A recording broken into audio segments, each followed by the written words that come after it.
Bien, vamos a analizar lo que ha pasado. Fue la elección presidencial con la mayor participación en la historia de nuestro país. Mayor que la primera vuelta, incluso superior a la del plebiscito. Queremos ver qué ha pasado con este proceso histórico, también proyectar lo que va a ser el futuro gobierno de Gabriel Boric. Estamos para esto con Claudio Fuentes, académico de la Escuela de Ciencia Política de la Universidad Diego Portales. Muchísimas gracias, Claudio, por estar con nosotros y bienvenido. Gracias a ustedes. ¿Qué tal? ¿Cómo están? Bien, bueno, lo primero, ¿estás sorprendido con el resultado? Había muchos analistas, no era tu caso, que decían que esto iba a ser estrecho. Finalmente no fue estrecho, fue una victoria contundente de Gabriel Boric. Si tú pudieras decir, ¿cuáles son para ti las claves de este triunfo? Desde el punto de vista de las claves del triunfo, yo creo que el despliegue territorial, yo ubicaría eso en primer lugar. Ellos entendieron que requerían recuperar territorios, sobre todo en el norte y el sur, lo hicieron. Se focalizaron en grandes ciudades y en la región metropolitana y efectivamente les rindió mucho ese trabajo, tanto el trabajo de Isquiasiches de ir ciudad por ciudad, como también toda la campaña del millón de puertas. Creo que el trabajo y despliegue que logró el comando fue muy eficiente en llegar a la gente. Yo creo que ese fue el principal logro de esta campaña en términos de la cobertura territorial que alcanzó. En segundo lugar, ciertamente la política de moderación. Entendieron que no iban a llegar a la presidencia sin moderarse y eso implicaba ceder en el programa, incorporar gente bajar las expectativas. Creo que incluso anoche Boric en su discurso de proclamación ya definitiva, él plantea que va a ser muy difícil los años que vienen, que había que tener responsabilidad fiscal, es decir, las señales políticas de la segunda vuelta fueron las adecuadas para una opinión pública que estaba esperando este tipo de mensaje. Claudio, en este sentido uno también tiene que enfocarse en lo que son los resultados, lo decía Carla al comienzo, es el presidente electo con mayor votación en la historia y también si uno va al derrotado, en este caso José Antonio Kast, el derrotado con mayor votación en la historia, y esto principalmente se explica por un hecho de la causa, el alto nivel de participación que se dio, más de un 55%. ¿Cómo analizas tú esto? Porque muchos dicen, bueno, aquí hay personas que en un instante, en un minuto no votaron, y salieron a votar, y que obviamente también va cambiando lo que es la proyección con respecto a futuros procesos electorales. Cada elección vive en su tiempo, eso lo tenemos claro, pero de todas maneras llegar a más de un 55% de participación, espantar lo que era el fantasma de la abstención, es una noticia bien valorada. No, totalmente. Yo creo que ese quizás es el segundo elemento muy importante. La campaña se jugaba en el sacar nuevos votantes. Es decir, no solamente había que conquistar un voto moderado, sino que sacar nuevos votantes a votar, y eso lo lograron muy bien.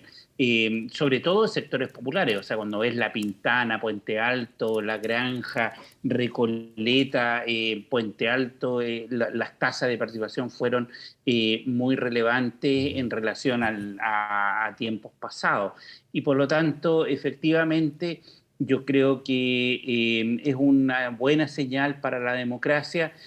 Ojalá que sea todavía más adelante. Todavía hay un 45% que no está votando, pero el plebiscito que viene es con voto obligatorio. Por lo tanto, sí, la lógica también va a cambiar. Creo que va a ser un desafío enorme el plebiscito con voto obligatorio. El gobierno desde ya debiese implementar una política, porque hay que sustentar financieramente un transporte público gratuito para el día del plebiscito, y eso se viene ahora en septiembre, y por lo tanto, y no está hoy día garantizado ese financiamiento. Por lo tanto, efectivamente lo que tú planteas de la participación electoral fue muy relevante, y esto te habla que cuando tienes campañas un poco más polarizadas, pero además con una oferta política distinta, la gente sale a votar. Claro, porque solamente un dato de la causa que me dan, votaron en la región metropolitana, podríamos ir viendo región a región, pero vamos a la región metropolitana, votaron más de 551.000 personas más que la primera vuelta. 51% de participación, o sea, es altísimo lo que estamos hablando en términos de personas que no votaron en la elección anterior y que sí fueron el día de ayer, y que se explica también por lo que tú dices, por el escenario de dos candidaturas que eran totalmente contrapuestas, pero también por la capacidad de movilizar que tenían las campañas, ¿no? Totalmente. Y adicionalmente, bueno, vamos a esperar, el CERVEL en 5 o 6 meses más va a sacar un informe del perfil sociodemográfico de los votantes. Seguramente va a ser gente más joven. Todavía había un rango de gente joven que no fue a votar en la primera vuelta, pero sí votó en el plebiscito. Seguramente esa gente joven se movilizó. Y creo que eso pudo haber tenido una explicación. Es parte el votante joven que ha estado muy excluido de la política y que en el escenario tanto del plebiscito como ahora salió a la calle a votar. Es muy probable que haya pasado eso. Claudio, quiero ir a temas de futuro, ir proyectando ya lo que va a ser el gobierno de Gabriel Boric, y para eso te quiero preguntar, ¿cuál crees tú que es el mandato que recibe el presidente electo? Porque aquí hay varias cosas en juego. Gente que votó por él desde la primera vuelta muy convencido, gente que votó en esta segunda vuelta a lo mejor no tan convencido, o después de haber votado por otro candidato y que lo vio más moderado, más al centro, y a lo mejor se convenció de este proyecto de Gabriel Boric. Y también aquí tenemos un fuerte sentimiento anti-Cast o anti-retroceso, o a favor de la convención, si uno quisiera, anti-pinochetismo. Incluso ayer mucha gente lo decía cuando se le preguntaba por el triunfo de Gabriel Boric. ¿Qué Gabriel Boric debería ser el que gobierne? ¿El de la primera vuelta? ¿El de la segunda? ¿Volver al origen de su programa con una propuesta más revolucionaria, más refundacional? ¿O va a tener que moderarse sí o sí? A ver, en primer lugar, yo creo que las condiciones políticas que enfrenta Gabriel Boric lo hacen tener que sí o sí moderarse. O sea, Hay no un pie de hay realismo posibilidad. aquí. Claro, o sea, cuando tú tienes un Senado del 50% de derecha y de ese 50% hay extrema derecha, claramente es imposible plantear un programa transformador, porque sus proyectos de ley, aunque los presente como él quiera, no van a pasar. Y por lo tanto ahí hay un tema de realismo. La segunda cuota de realismo es la situación económica. Vamos a tener 2 años de bajo crecimiento económico, alta inflación, y ese es un elemento que va a ser el legado de este gobierno, y por lo tanto el nuevo gobierno va a tener que asumir una posición compleja. El presidente electo ya dijo que va a respetar el presupuesto del 2022, por lo tanto va a haber un presupuesto restrictivo, y esas son las condiciones de realismo que va a tener que enfrentar. Por lo tanto, yo creo que más que un presidente así camaleónico, que ahora va a ser otro porque ganó con un 55%, yo creo que va a ser un presidente que entendió que hay un escenario político, un escenario económico determinado, y eso lo planteó anoche. Creo que ha sido bastante consistente respecto de eso. Claudio, quería ir a eso.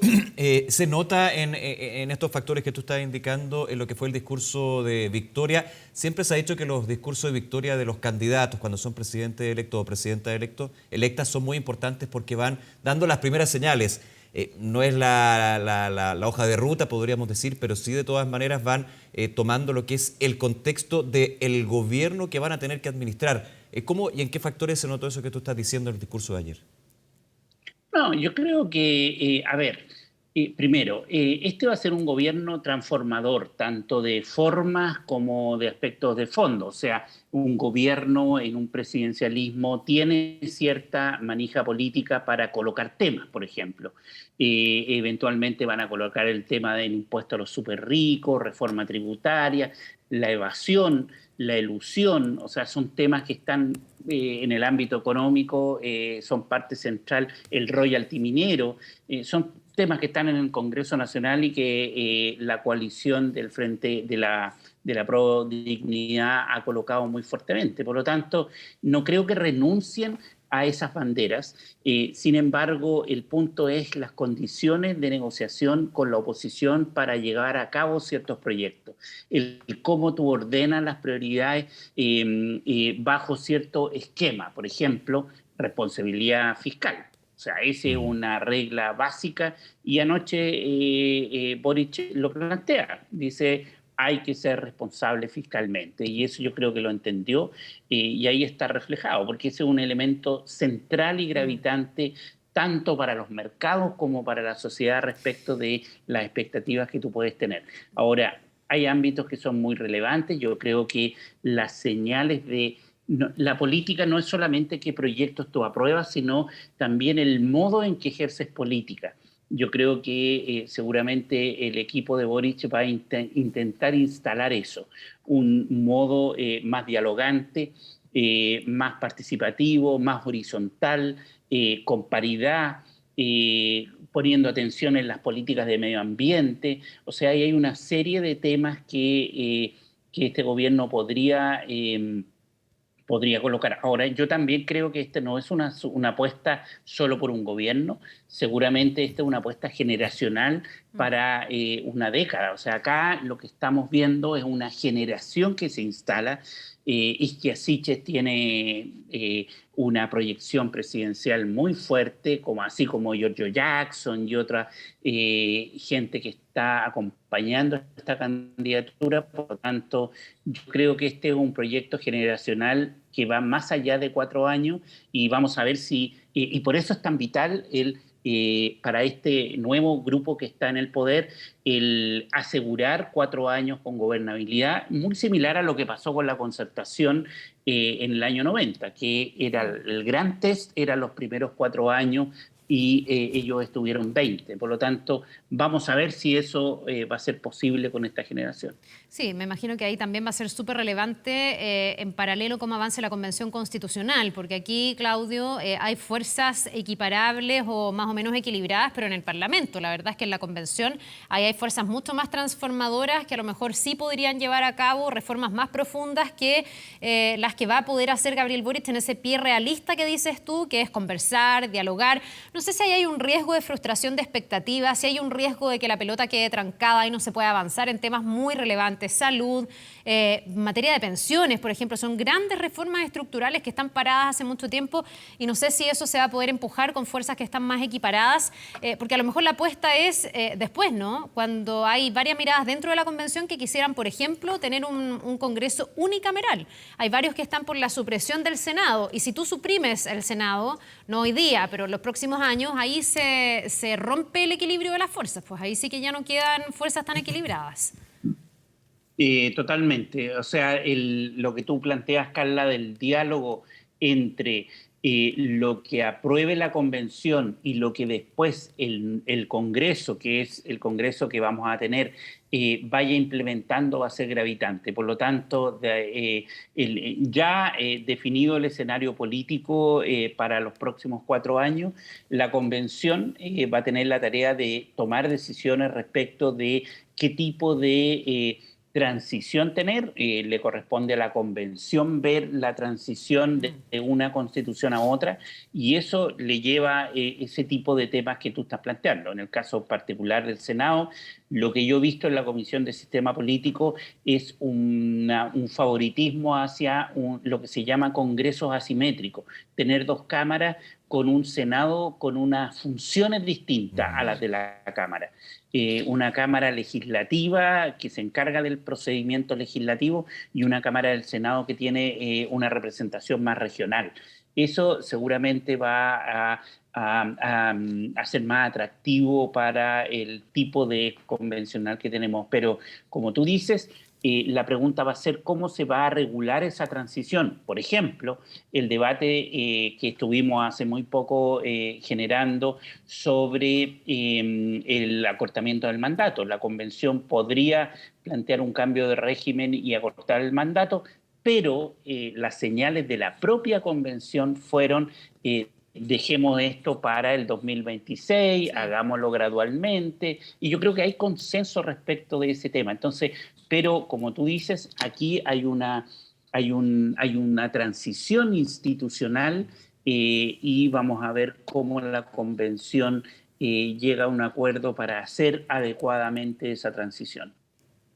Bien, Claudio Fuentes, muchísimas gracias por acompañarlos. Seguimos analizando, por supuesto, las distintas aristas, hay muchísimas, con lo que fue la victoria de Gabriel Boric, el nuevo presidente electo ahora, próximo presidente de la Nación. Que esté muy bien, nos vemos. Gracias, Claudio. Gracias, Carlito. Nos vemos, chao.